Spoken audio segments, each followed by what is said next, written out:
তো আজকে আমরা এসেছি টিফিনসে। আজকে আমার পরীক্ষা শেষ হলো। তো বাবা অনেকদিন আগে বলেছিল যে নিয়ে আসবে, তারপরে আর নিয়ে আসে নাই। তার জন্য আজকে এসেছি আমরা টিফিনসে।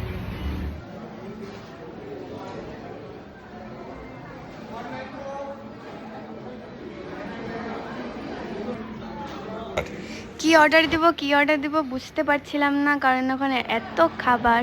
তো ফাইনালি ছোলে ভাটুরে, দহি বড়া ও বাবার জন্য একটা মিল্ক টি মানে দুধ চা অর্ডার দিয়েছি।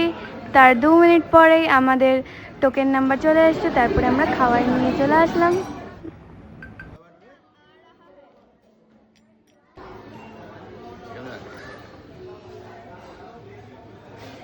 তো সব খাবার তো চলেই এসেছে।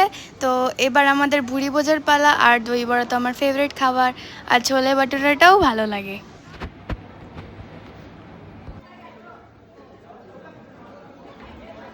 তারপরে টেস্ট করে দেখলাম দই বড়াটা তো ভালোই খেতে, ছোলে ভাটুরাটাও ভালোই খেতে।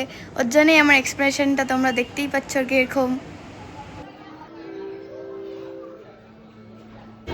এখন আমাদের ভুড়িভোজ কমপ্লিট হলো। তো এখন আমরা যাচ্ছি বাড়ি। অনেকক্ষণ 1 ঘন্টা আড্ডা মারলাম, মানে বাবার সাথে কথা বললাম, খেলাম। এখন পেট একদম টাপে টাপে ভর্তি। তো টাটা।